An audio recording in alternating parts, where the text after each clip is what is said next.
Hello, John. Thank you for joining me on the Emil Varna podcast. It's a pleasure Emil, having you on board. great And to be with you. Thank you.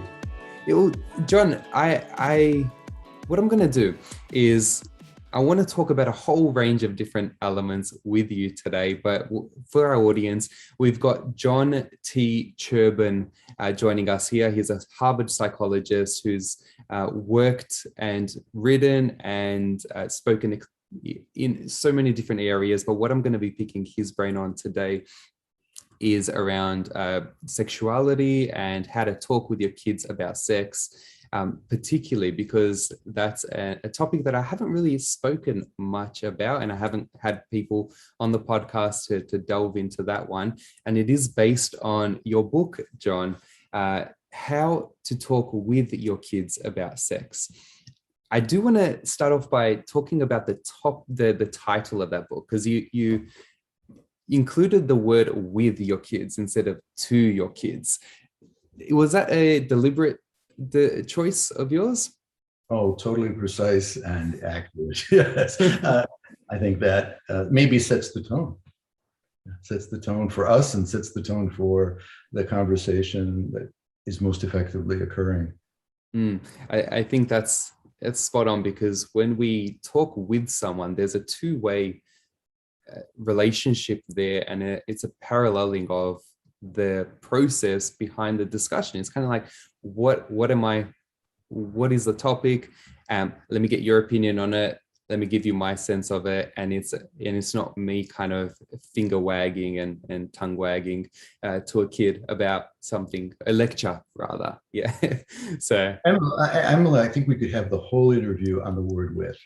I think it really, it's that powerful, because with the subject, it really is about tuning in, and it's an attunement with the other person. So we say the word sex. I have a number of cartoons in that book, and people are often speaking about sex, and are they talking about sexuality? And we have a precedent, Clinton, who you may remember at least, or may have heard of, and there was a whole controversy around having sexual relations and what does that mean with a particular woman.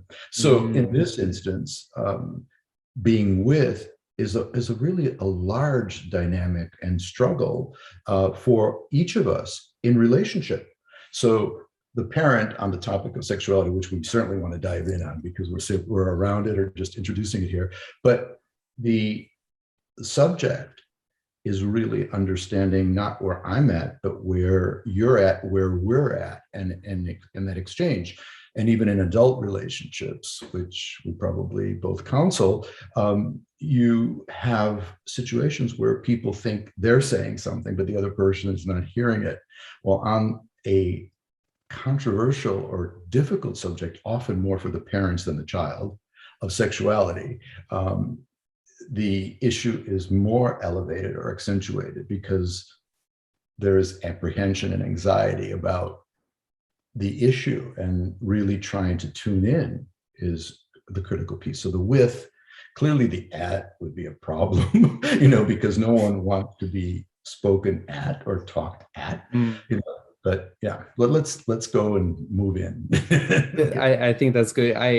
On the subject of words, before we jump on in, I often make a distinction with my clients when they use the word should. I often ask them to replace that word with could, which is really interesting because it does create a different dynamic. And when they do that, I should have done this, or I should have done that. I could do this, or I could do that. So I think what the words that you use can be very, very significant. Yeah. Powerful. Yeah. Important. Yeah, huge. And I love etymology. I love understanding the origins of words and how they affect. So I did pick that one up in the title of the book. But tell me, what made you interested to write a book like that? I think it was clinical work primarily, where I work with couples and individuals addressing their problems. And so many of the issues were sexual and about sexuality. And early on in my career, I became involved and developed an expertise in dealing with sexuality and sexual dysfunction. That's one of the areas I teach at Harvard. And the matter is so dramatic that we conducted a large study of over 50,000 people just to try to learn what experiences were for people who had the experience of sex education, or how they learned maybe from their parents, or how they were introduced to it. But we also had parents addressing it too. So we had both parents talking about their experiences of working with their kids, as well as kids talking about, well, maybe they were adults by the time they answered the survey, but talking about what happened to them, but also speaking about that whole area and potentially how it affected their basic relationships with other people, just friendships, or intimate relationships, or more complicated sexual difficulties. And it was a very fascinating element. So that was number one. But number two was that I had kids that were around your age. And I started, as I was working on that project, looking into what was going on in sex education in schools, and found that there was an incredible array. But in many instances, I was very concerned with where parents were outside of that loop, because parents were often apprehensive or anxious about the subject. They didn't work. They didn't necessarily have parents speaking with them necessarily, or feel like they knew, and then they had maybe an institution identifying that we're handling sex education or something like that. But what was going on was often very different from what I would see, or certainly have written about, as what has to occur in communicating with your children about sex. Yeah, a lot of expectation, a lot of things flying around out there. It's hard to standardize a conversation. And one of the things that I found, it even just on the back banner of your book, it says someone's going to talk to your kids about sex. Shouldn't it be you? And I think talk with or teach your kids about sex. I notice I use the word to your kids right then, so I blundered. No, not at all, because I think things are coming at them. So there are things coming to them. And I think it speaks to where a parent stands. I mean, we raised the issue of where do they sit in the community, maybe where they feel someone, maybe a religious community, or someone professional who's been trained academically doing this, and they may feel self-conscious. And then there are also kind of social pressures, and I certainly write about some of that stuff in the book. But I think the most compelling issue about the need for parents to be involved in their children's sex education, or working with their children in sex topic or sexuality, first of all, it's ubiquitous. It's with them from the beginning to our end, for sure. Sexuality is a part of our life, and it's so integrated with emotions, certainly biologically with emotions, as well as emotions on their own, socially, and that integration, and then values and your faith, and certainly your relationships. So I try to address those elements, but more powerfully, I think, for parents are the implications. And I think there have been several studies which demonstrate how important it is for parents to be in the role of working with their children in effective exchange on sexuality. And we're going to hopefully get into, like, what does that look like? But what are some of those outcomes? What are some of the potential significant reasons? Well, the correlational studies show that kids who've had parents who've really worked with them develop stronger self-esteem, have greater clarity, more to the point, they have less anxiety, less depression. So those are rather powerful things, and they're not as influenced by peers. They're not as easily brought into more casual sexual involvement. But on the positive side, and I think that's also quite compelling. So those are some of the negative things. You don't want some of those problems to occur for your children. You obviously care a great deal. But on the other side, on the positive end, is the self-esteem, is the confidence, is the sense of success personally that plays out in both academic work as well as professional work. So the studies have been compelling about the importance of it. But then we get to what we're going to talk about today, which is how do you do it? Yes, that's exactly what do we right. need to do? So it really gets down to the pragmatics. It's like, okay, maybe we should do this. Maybe someone's going to tell them, and maybe we should be involved. And I really don't want just anyone to tell them. And yeah, there are all kinds of things maybe coming at them. Mm. But let's move into, that topic. Well, let's do that because when does sex education start in your mind?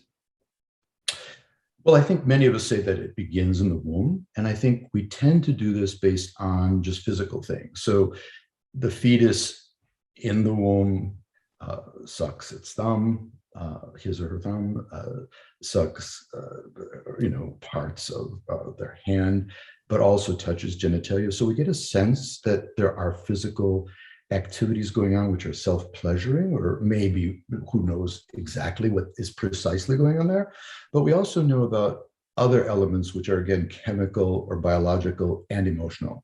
So oxytocin, one of the neurotransmitters or hormones that gets produced through love, and clearly a mom's love or a dad's love, more biologically, certainly for the mom, gets transferred in that dynamic, in that engagement of a physical emotional connection. So even at the very earliest points of life, we see these forces at play. They're physical, they're very incremental, foundational, maybe very basic, but it's upon those elements that we would be building. And clearly, when we enter into infancy, we can move in, and maybe some of the content of the book about really breaking it down, because sexuality, as I'm understanding it, is not, it's about a sexual self. It's about your own awareness, probably in a conscious level of functioning. When we develop in maturity, probably more in adolescence, but even in childhood, for sure, there's a sense of self. But there is a sense of myself in an identity, maybe as a male, maybe as a female, maybe in terms of what feels good. And then how do I relate to myself? How do I relate to others? How do I relate to the world? And maybe my sense of meaning. So all of those elements come to play. And we can talk about that. Yes, in terms of stages. Because you cover so many different age brackets within the book, all the way up to 21 years of age, and then even from from birth up until, I think it was the third year, and I think you structured it in a few different age brackets, and every single age bracket in the book you put scenarios, you wasn't just talking about sex, it was a whole range of what's the body going through in its development, what are the different things that are changing within the body. How do you approach that kind of open-ended discussion with your children? So if we were to take it step by step. I just want to possibly interrupt you a little bit there, because what you said, I think, is so important, but that's occurring on a biological level, as you stated well. So it's occurring at different stages. In infancy, I have it is in primary grades and probably middle school grades, and in early adolescence, and then in adolescence, as you say. So it's occurring biologically, but it's also occurring in different ways, in different forms at an emotional level. So there are different emotional hurdles. There are different social hurdles. There are different spiritual hurdles or religious or meaning hurdles. And there are different relational, interactive relationships that are personal and significant, which I see almost in a unique category, because that is about that intimacy. And this piece around sexuality, I think, needs to be placed in conjunction with intimacy and love. So not seeing it just as a biological process, because I think some of those sex education programs that I saw, which were probably more the conservative ones, were addressing anatomy issues, and were addressing maybe sexually transmitted illness issues, or concerns around health.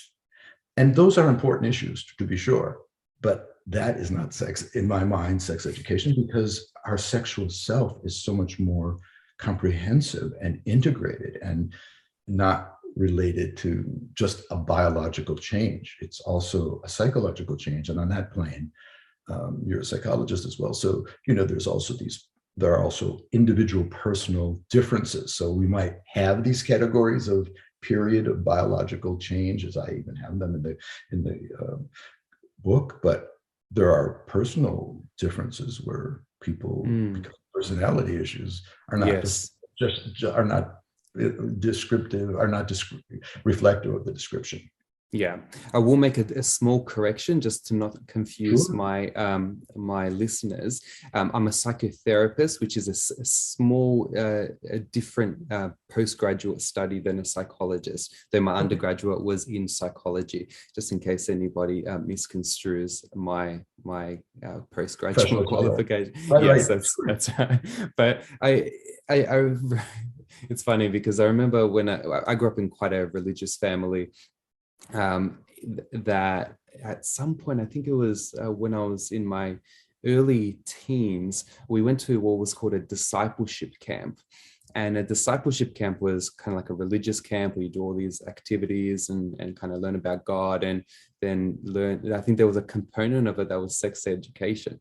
But all I Mm. remember from that was this is how you get STDs and Wow. sexually transmitted diseases. So I think it was really Good. interesting that you're speaking that the more conservative focused more on the biological element, and that's what I'd experienced And the in this. religious, and that's fascinating, and I think that that's a very helpful point, because I think people tend to kind of categorize these, let's say, tendencies, which may or may not occur, but you would hope that both, at least I would hope, that both the academic sex education would embrace an awareness of the significance of values and emotions and differences in their program, Mm, and that religious groups similarly who are identifying the goals, so sometimes in secular institutions there's caution around getting near the values topic, so there's almost an avoidance of it, but to avoid it is to miss a very critical component, at least as I see it, mm, of our development of sexuality, because it's part of what you want to integrate. You want your values to be integrated in your life yeah. in some kind of meaningful way. And then the other extreme of just having these values, maybe abstinence or whatever, maybe I'm categorizing that myself, and even though I'm identifying categorizing as a problem, but a religious group which is trying to be maybe articulating virtues and values, focusing so much on that idealized self or goal that they Mm, forget the process and the integration, and then lose some of the audience, because you can hold them when they're up to maybe adolescence, but it's harder often to hold them when they're feeling bombarded by mm. two kinds of things: one, their own biology, and then maybe a society which is leading or suggesting to be led in another direction. So those are issues and that's where parents, I think, are a unique place, because you may not be the expert, but you could be with the kid. I mean, clearly you won't be doing this with your infant, kind of like, let's figure this out because I don't know. But you can Mm. certainly do that with kids who are in primary school grades and on. It's like you want to build the bond. They know you love them, but I assure you, certainly from those 50,000 plus studies, that kids felt incredibly isolated. Parents reported, over 83% reported we've had the talk, we spoke about sexuality. Less than Mm. 27% said they remember such things. And Wow. the question is, how do we speak? And kids, I could say this, and you probably can from your own clinical work, that people who have difficulties in these areas often go into a secret place, into a very, not just private place, but into a place which is removed because they're unsure. And that's Mm. what you're wanting to kind of work against. You're really wanting to help the person feel whole, integrated, secure, confident. And that would be the goal. I think what you said is so important, John. Secret versus private. That's there's a whole new element when it comes to secrecy in terms of keeping things private. I mean, kids ask all the time. They're very curious beings. From a very young age, they would be exploring their own bodies. They'd want to know.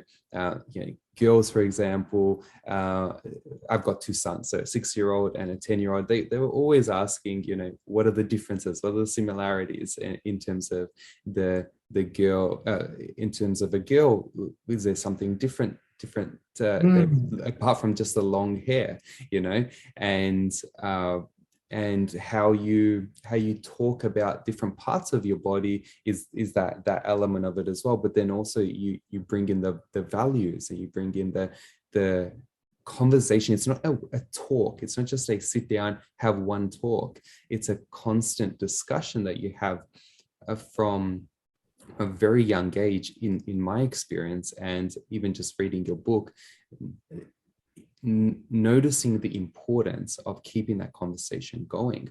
So if you could either if you wanted to comment on that, or if we could just go into different practical tips that you might want to explore with younger kids. Say if you've got a 3-year-old, 4-year-old, a 5, 6, in the different age ranges, what do we usually expect parents to speak with them about these topics? I think thinking about natural things is very helpful. So for that infant, they're invariably going to be just basic hygiene things that you're going to be doing with the 1 or the 2-year-old. So you can be speaking about naming those body parts, and they might be touching their body parts. A little boy or a little girl would be finding pleasure in doing so. And, that reconnecting that to the subject about privates and publics, like one of the ways I would do it, I think with my own kids was, saying if you're covering it, that's a private.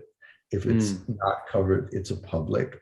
But you can touch your privates privately, but not publicly, because that's not respectful. So you're wanting, again, to integrate, to kind of tune into the biological, to the feelings, to the emotions, but also to the social. So you're wanting to kind of set the stage. Of course, you do this slowly.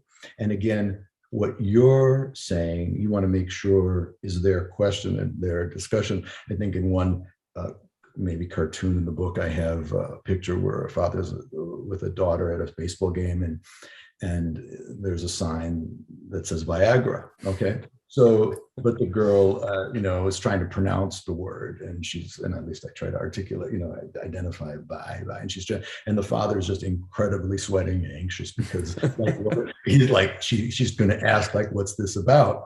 But in that instance, possibly, very simply saying this is for a man's medical need or something very simple might address it, because she might not be interested, but she might want more information. So, we need to go through that. So this is where the legitimacy of the parent comes to play out. I think when I say legitimacy, it's like you achieve your kind of role description and meet the criteria when you come through for your kid. That's a good one. Yeah. So when you are with them at a problem that they're struggling with, tuning into something that they're going to be facing, and you give them tools, you establish legitimacy, and you build the bond. You help create the bond when they know they can come to you, you can hear them, or you can anticipate them. That is what opens them to a sense of your significance. By contrast, this goes maybe to your earlier comments about the 2. If you're just coming at them with more homework or expectations or something that's external, that's pressure. You want to help relieve the pressure. You want to be with them. Yeah. So I think this is the piece where I call it the legitimacy, but it's like, in other words, where you establish the significance and you help create the importance and that love that, most parents will say, I love my children, it's the most important thing in my life. But it is interesting that although we will do incredible things, or give our right hand for our child, we will want to diminish any anguish or any distress. And we will help them in many, many ways on this subject, which is one which integrates their world and really helps them make sense of things and feel confident. We often pull back. And even that statistic, you said about upwards of 80% of parents, it was felt they spoke. And that's an interesting, because you touched upon that earlier in terms of the communication. So the communications are life. It's life exchange. It's speaking with them about things that come through the door because they're talking about a friend who's giving them a rough time, or speaking with them about some issues that are important. So again, this goes to the topic of the talk. Many parents are very concrete about that. But which friend who you don't really talk to about anything can you speak with them about something incredibly intimate? Probably not any, because we don't let people in unless we're not feeling threatened, or we're feeling confident, we're feeling that we're safe. So building that safety, and that's that love that you have established, that you've desensitized this subject as taboo or awkward or inappropriate, or we don't go there, or this is bad, or you shouldn't, or this is going to be squashed. But quite the opposite, that no, that's all fine material. Like, let's bring that in an appropriate way. So you don't want to be ahead of them. You want to be with them. That's why your earlier comments on with were so critical, because it's the running theme of the effectiveness in the parent communication. You're spot on, John. I think some of the things that were coming in mind as you were talking were how different cultures, or even more remote cultures that we're not generally, we don't have that much access to, how do they tend to cover topics like this? Or is this is your knowledge more in terms of the Western framework where we have these discussions? Are they as important, or are they as anxiety provoking in other cultures or other historical epochs? Do you have anything to share? I think there are variations there. I think I could speak more in a more informed manner with reference to Western culture. So I certainly have anecdotes, but I don't know that I would do that justice. I'm not an anthropologist, to be able to address that in a way which would probably do justice to the full depth and range of what was transpiring there in terms of their, would we be using our criteria to assess that, or would I be contrasting that with our sense of what is adequate? So you need to see that in context. And I think probably someone who's with those studies would have the training. Yeah, it might be something I'd have to dig up a little bit, because that's there's a lot of there, and there are a lot of anecdotes, and there are a lot of contrasts, but is that really germane to this conversation? Because you're really speaking about the effective transmission of information, relative and significant for that child to function in that world. That's right. And where it becomes more important, it would be if you have different cultures within, even in the country. I live in Australia, you live in the States. There are many different cultures that have different expectations around how they communicate these things. One of which you mentioned before was there may be religious expectations or values-based expectation. A sex therapist may approach a conversation with their kids a whole lot differently to let's say a pastor. I don't know. I don't know many sex therapists. We do now. Oh, in your experience, where you had children younger before you'd written the book, you'd had those conversations beforehand. Did you? I'm assuming this. Did your conversations look any differently to if you had a young child now, and knowing all that would you have communicated anything in a different way? I don't know that I would have. I don't know that I would have. I think that those sensitivities were there around wanting to be open to biological realities and opening the doors so that they were comfortable. And I think, that takes different expression. You have different children, they have different personalities. So it's not only the breakdown of what I said of biology or, kind of physiological, emotional, psychological, social, spiritual, and relational. It's also related to individuals. Children have different temperaments. It's almost like they enter the world with different energy, and they, some come into the world and they fall and it's a catastrophe. Others, they fall and they laugh. So, so there are different responses and different, neurological, kind of whole, not just neurology. It's more involved than that. But I think trying to be open, and I think this is a useful question with regard to the conversation. So what is the conversation?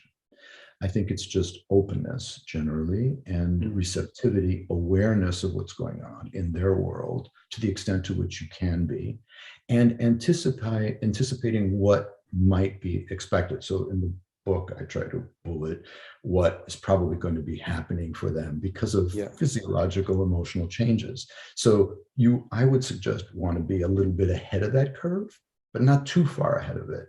You want to be anticipating it, but again, attuned. You want to be with them, as we said. And I think you get the vibe about what's going on if they're talking, if at conversations there are at the dinner table, it's open around what happened and how they're managing it and the way they play. I think it's quite interesting. You were mentioning that your sons are, you said, 6 and 10, is that what you said? 6 and 10, yeah. So, Freud would probably say that's latency. He would call that a period of dormant emotional, like sexual activity from his psychosexual theory. So it's not, so I remember my son, and I think I referenced this in the book, where he came home and he said, "Are you a 1? Are you an 11? Are you a 0? Are you a 10? So little boys, 7 and 8, how do they deal with sexuality? Well, they like to be playful and provocative, and they're anxious, so they're screwing around and they're causing trouble a little bit because that's what they do with each other. So in this case, of course, I said, I don't know what a 1 is, what's 10, what's 11. So a 1 was a person who's sexual by himself, and this is like little boy talk in the playground, right? So it's like, and then a 10 was a man who likes a woman.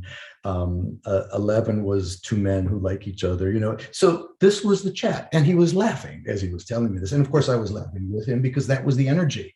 So it's, again, being with them, but you also want to guide them. So you don't want to be, but little boys can be, this is exciting and it's playful, and it's like it's not quite it's a sort of a secret boy thing. You speak about secrets, but but it's a way in which they're working with that material. And Anna Freud did a lot of work, that is Freud's daughter, Sigmund Freud's daughter, about this. And she talked about how little girls did it. And she spoke about little games that girls play, and they play jump rope and KSSSING, Johnny and Dimitri. First comes love, first comes marriage, then comes baby, and I don't know, something comes baby carriage. Yeah, something like that, right? So, but that's right. It's a dynamic sexual activity, and the girls at 8 probably don't even know what they're saying. They're just doing a rhyme and having fun.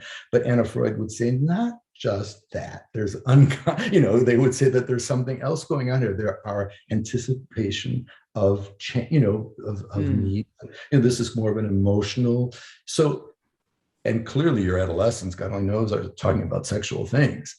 So they're saying these things, but as a parent, you want to be in that conversation with them again, possibly guiding it, possibly helping them develop some consciousness about it, possibly unpacking it, possibly not being just serious about it. Sometimes it's play, but play is the way we learn, and it is also the way we live. So you want to, again, integrate those parts in what you perceive according to your value system to be a balanced and appropriate, a mindset and approach. Yeah, you mentioned the role that humor can play in these conversations. One of which I remember reading in the book, that the parent would remind the child hey, I'm not going to laugh at you unless you start laughing first, and you want me to laugh as well, and that kind of sharing of humor when it comes to these conversations. My 10-year-old, when he gets into these conversations, he would just start cracking jokes and just start laughing his head off around different. What is more, what's funnier for a little boy, or I don't know, with the girls, I don't know that they quite handle themselves in the same way. They do it more coy, in a more coy way, at least generally socially, but then saying penis. I mean, they might do that. So it's like, you want to guide that again, but you also want to be with them in that, because that's like a breakthrough. They feel like they're on the edge, and so it's like, how do you want to kind of titrate that a bit, maybe, or you really want to work with that in a way which doesn't have them in the principal's office, because they're provoking girls or something, saying you don't have a penis, I have one, because that's the private public conversation again. So you really want to work with this. And of course, a 10-year-old would probably have that ordered by then, in his mind about what's appropriate where. But that is an important other subtlety on the subject, that the kids, and this is what I found with the adults, working with the sexual issues or sexual problems, that they were picking up very early that this is not a subject to be discussed. So, and they, kids pick it up, they're very attuned to the subtle non-verbal cues of parents, as well as obviously the verbal ones. You could snuff it out by just ignoring the subject or something. It's just like it didn't happen. Yeah, and there are, you mentioned that just in temperament, girls can respond a little bit differently when it comes to these discussions. And then there are families that just steer away from any conversation that is sexual in nature, so much so that a girl may wake up one day and she had started her period and she has no idea what that is. And so it's a very, very almost like a traumatic, and for boys, I mean, boys, there may be other things to consider. Wet dream or something like that. Like, that's right. I had a wet dream.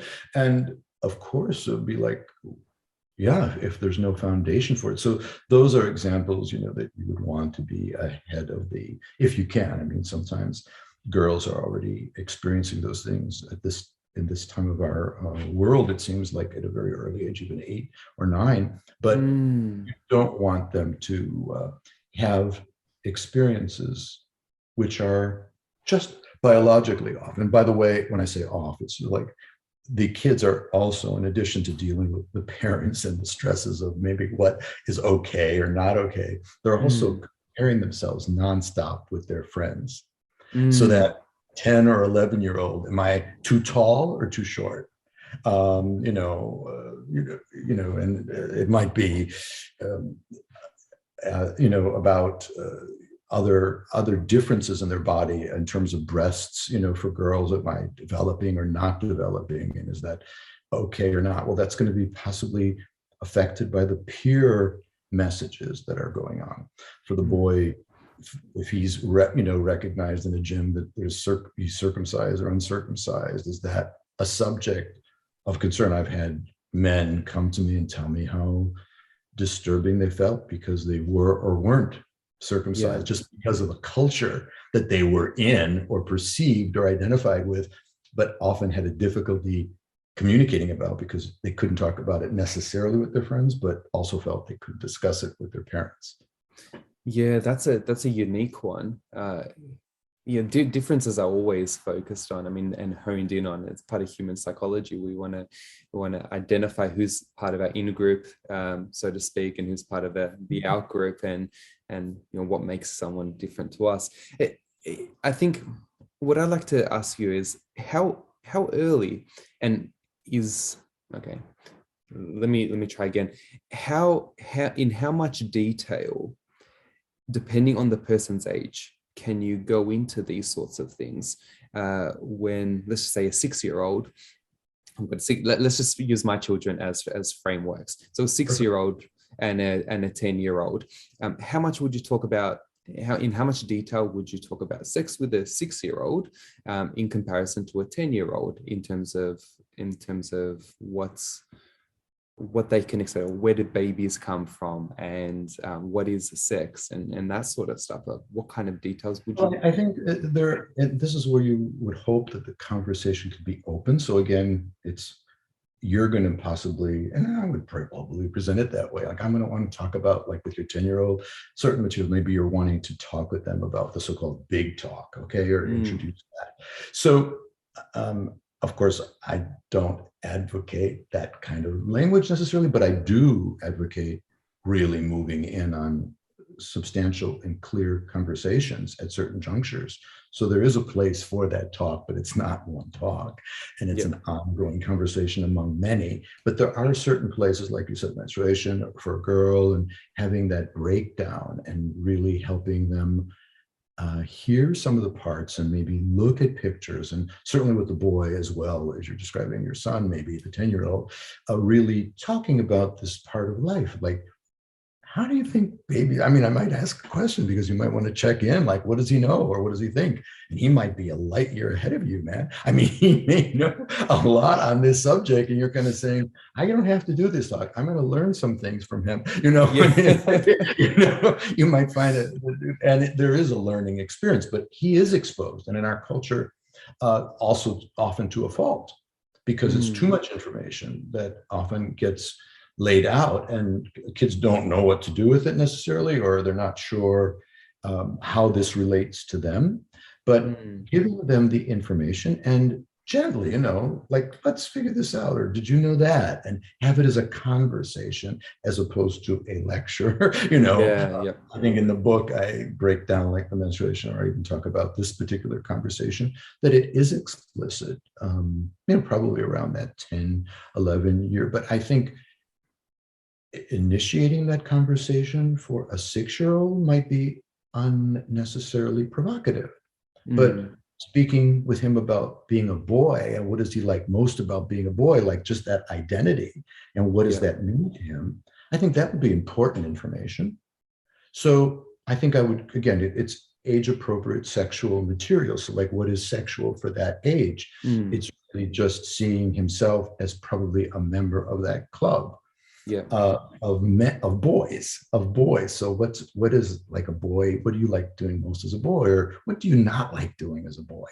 And just trying to find out, or what do you sometimes feel like you're not such a good boy at? Like, you don't, what everyone thinks a boy. I think I would focus on the identity issue there, where I think the 10-year-old will be having secondary sexual actions occurring in his body, and I would want to help him understand those, as you said earlier when we were talking about changes, so that if there was a wet dream, that he would anticipate that this may occur, and it's about his body getting older, and that he's soon becoming able to be functioning as a man. But we're not expecting you to get married next year. He'll laugh, and you should laugh with him. Maybe he'll tell you he is getting married next year. But I mean, you want to keep it, that humor thing. You want to keep it in there if it, again, is in place. But if the conversation is fluid and open, because the 6-year-old would probably be taking a little bit of the conversation and running off, or you might be playing, again, how do you have these conversations?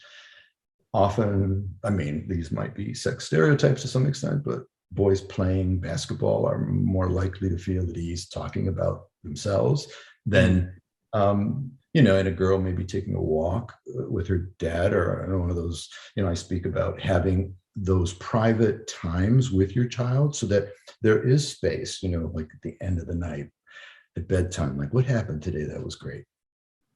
What happened? And just like having just that total dad, in this case for you, son time or whatever, and certainly for your wife, I'm sure, because those are different relationships, and there may be times to be together, but there may be times not to be together, because there are different exchanges that occur. That's right, and it becomes a bit more nuanced when, say, there's a divorce or a separation between the parents, and then, say, a mother has younger boys, and there's no father or father figure. How do you work with those conversations? Or maybe the dad is giving different information to than the mummies when they're going to different houses. I mean, that's a bit more nuanced when it comes to and I think a very important one, and I think moving in on that is important, moving in on it by means of your dad, let's say it's a divorced home and you're the mom. I mean, so, like, a strange position for you to think about, but but really to kind of say, daddy might speak to you about this, but I would like to tell you what I think. And you might ask him what he thinks, but I think but not to escape the conversation, because they need you, and and it's not, again, it's not a lecture. It's not a talk in that sense. It's really seeing where they're at, like, what makes sense, or what did you, those kind of probing questions are so important. You're very good at them because of your interviewing. But I mean, I think people need that in that. It's a conversation with children that should be led, I think, to a large extent by the kid, because you want to work with where they're at. I think you're spot on there. They may not, you may need to kind of set it up. You might need to make it interesting. Like, there's this song, like, what did you hear when you heard that song? I mean, it's one of their songs, but what did they hear? Like, what did that mean to you? Let me tell you what it meant to me. I don't know, but I mean, you obviously, again, want to go. I think I even speak about that in one example where I talk about parents living vicariously through their children, which is a tendency for all of us as parents. You really want more for your children. You want to not, trip. You don't want to have them trip in the places where you trip. So you want to give them, but they are not you. So not leading there. And I think there's a story in there about a mom who regretted no conversation about sexuality and really feeling at the end of the class, and her daughter really being overly informed, like at the age of 6, about kissing and the importance of kissing. So the mom was pushing the daughter. And I think I reference in the story about her, I think, telling one of my daughters that this girl that I think I was referencing, that this boy didn't know how to kiss because he put his tongue all the way in my mouth. But the girl was way out of her league, because she was with a much older boy. But it was actually pushed almost the opposite of where our conversation is going. We're talking often about parents who are lagging. This is a parent who's pushing. So it's overshooting, undershooting. So, and it's, you really want to be, again, the with. That's why I underscored how you open this conversation. That's right. And the same could happen in terms of anxiety or trauma or something of the same sort, where a parent has their experience and then they may overly protect a child or give them too much information about what's happening in the big bad world, and the child develops a sense of anxiety around that and kind of buffering that conversation. And I think I had that story. We had a case. I was doing a show with Dr. Phil, and we had a mom and dad come on the show, and the mom was very overwhelmed because her son had been looking at porn, and he was 8 years old. And it is provocative and disturbing, and I'm sure you'd be just, concerned clearly to be hearing it. And it was very XXX rated porn, and it was a disturbing scenario that she presented, but she had very much cross-examined him as if he was in a major courtroom, and talk about that trauma that you just referenced. If there was something about sexuality which was overwhelming, overstimulating, or certainly stimulating, in this instance, it went to a level that was very far exacerbated. And, trying to really tune into, okay, there is something that's transpired here, which is concerning, but you first want to go to, like, what's going on, like understanding it before judging it, before reacting to it or responding to it. And there is some need and desire, and the need and desire is normal. It's sexual interest. That's normal. But there's like a extraordinary interest. But in that case, we learned that he had expressed interest in these topics of sexuality, but was told that that's not to be discussed. And there were, I think, religious issues in that story that were important. And clearly the religious issues are valuable, and I affirm that completely. But that is not an all or nothing thing, because how did the kid even get here if there was no sex? Of course there was sex, and it's like part of life. And how do you explain this to this little boy? And there's something about sex. Sex is about procreation, but it's also about pleasure. It's also about identity. It's also about stress relief. It's all about intimacy. So there are many things that sexuality gives us that are very critical to our being and to our life, which makes it a life instinct, as Freud also discussed it. There's a drive toward it, and it always works. That's why it's in advertising. Sex works, and it's abused in the advertising often as a lure. And and that's a really good point that you mentioned in the topic of pornography. It's now more than ever, people are on technology more than they ever have been, especially with the lockdowns, isolation, even schooling being done over technology. There's a part that I read in your book that at certain ages you do not allow children to have unsupervised technology or being exposed to unsupervised content, video content, especially if there are no filters where they can type in anything and the next second something comes up. How do you navigate those issues with? I think you do that to the best of your knowledge, because I mean, as you're, I think, implying almost to the question, kids are educated in this stuff way ahead of parents. I mean, in school. I mean, not in the access to porn, but clearly into the access of the technology. I mean, they have very refined skills. I certainly want my kids to learn how to deal with basic technology, you know, but I also went to technologists to learn how to provide those filters that you said.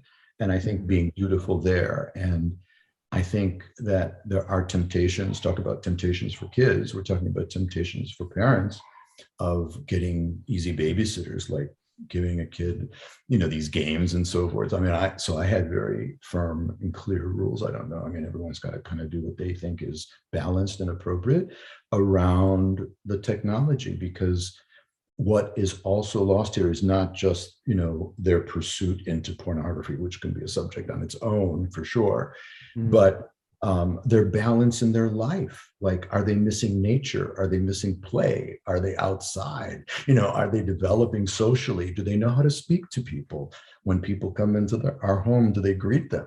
You know, how do they speak? You know, so the well-roundedness. So it's like, they need parents, but the technology becomes a very quick babysitter for, you know, for parents. So I'm not in any way criticizing there, but I'm just trying to say we need to be self-conscious of, like, what is the environment, you know, going that Skinner subject, what are the contingencies that we've created, and what our children are doing usually are in response to what they've learned. That's true, and it is very difficult in terms of, I'm not sure how much you guys have experienced in Boston, government lockdowns, and both parents working, and then the children at the same time working from home or studying from home, with both parents having full-time jobs, working from home. And so when you have young children, a lot of that is, well, do something on technology while I have to conduct meetings or do that sort of stuff. It leaves it very open in so many different rabbit holes, you know, technological but rabbit holes. I think that becomes a conversation. I think the technology is an easy fix, but it's like, you know, I don't know, can you play checkers? Can you, I mean, what did kids do 200 years ago? I mean, they were maybe on a farm somewhere, and were they looking for ants? Were they just looking outside for, I'm not, you know, trying to be like very ridiculous here, but it's like, I think the technology for each of us is a quick fix. I mean, it just makes things faster, quicker. We don't need the Encyclopedia Britannica. We just have Google, you know, so we don't have, you know, we don't have, it's just everything's at our fingertips, and it becomes part of the world. So we don't want to deny that, but we want to recognize the impact that it's having. It's funny. I've got a little anecdote that happened just this morning. Sure. My son asked me a question. I can't remember what the question was, but as soon as he asked me, and I kind of paused for a bit to think about the response, and then he was like, "Hey Google," and then he asked the same question to Google. It's like, oh gosh, like, you were checked. How did you fare? How did you do? I generally I perform okay. There are some things that I'm very quick to say I don't know the answer to that, but let's try to find out the answer together. But you know, and there are other times where I'm just like, I don't have time. I just need to go ask Google or something. But I mean, I do want to respect your time, John, and we have covered quite a few different areas here. I wonder, is there an area that I haven't tapped into in today's conversation that you think is very important in the conversation around sex and sexuality around children? Do you want to give that a bit of a thought?